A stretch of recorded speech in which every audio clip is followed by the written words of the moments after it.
le docteur Nicolas Vignier nous a rejoint. Bonsoir docteur. Bonsoir. Alors vous êtes infectiologue à l'hôpital de Cayenne, vous êtes aussi un expert dans la vaccination. On va continuer notre éclairage, je le disais, sur ce vaccin. Aujourd'hui, il y a beaucoup d'interrogations et notamment sur les transmissions. En clair, le vaccin contre la Covid empêche-t-il de tomber malade et d'être contagieux? C'est l'une des questions qui revient. Alors c'est une très bonne question et en fait c'est deux questions en une qu'il faut bien séparer parce que est-ce que le vaccin empêche de tomber malade? La réponse clairement c'est oui, parce que les études ont été bien menées sur plusieurs dizaines de milliers de personnes et montrent que les vaccins ARN dont on parlait là dans les reportages sont efficaces à 95%. C'est-à-dire que quand on est vacciné, on a 95% moins de risque d'attraper le Covid-19 et de faire un Covid avec de la fièvre, etc., voire des formes graves et mortelles, que si on n'est pas vacciné. Par contre, pour ce qui est de la transmission, pour l'instant, les données ne sont pas suffisantes pour pouvoir conclure parce que les études n'ont pas été construites pour répondre à cette question-là. Il y a quelques données préliminaires qui laissent penser que l'efficacité est moins bonne sur la transmission du virus.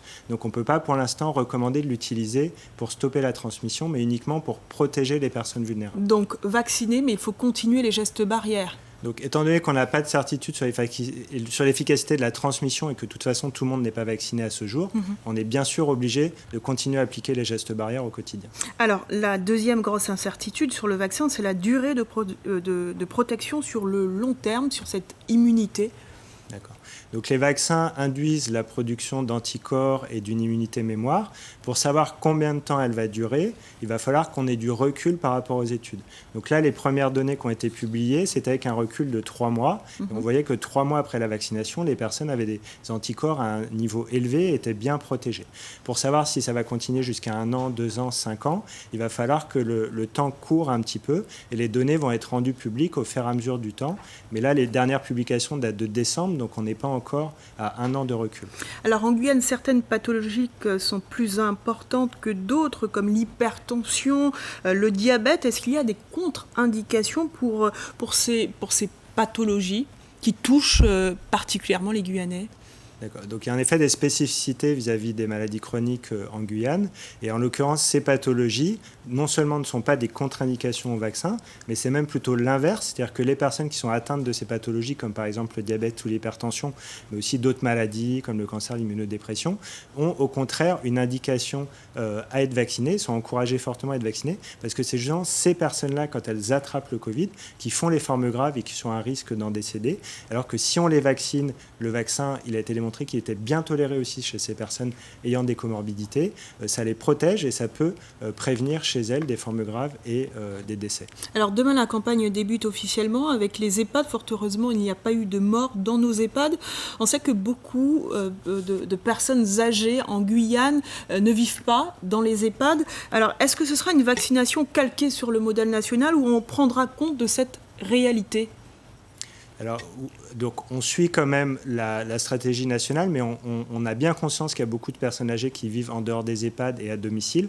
Donc bien sûr, on en tient compte. Donc ça commence demain dans les EHPAD, qui restent des priorités parce qu'on a la chance que le virus n'ait pas beaucoup circulé dans nos EHPAD.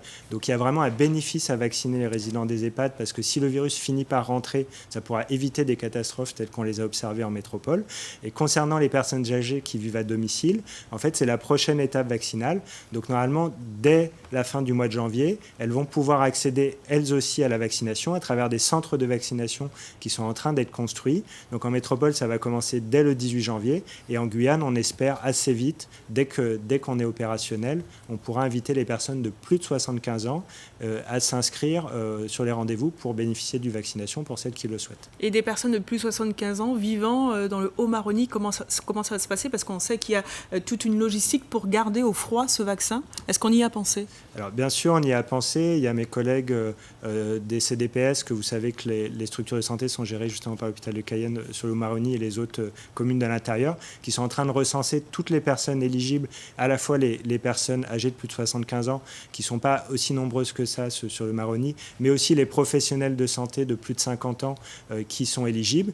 Et donc, on est en train de lister ces personnes-là, de recueillir leur consentement, leur intérêt à être vaccinés.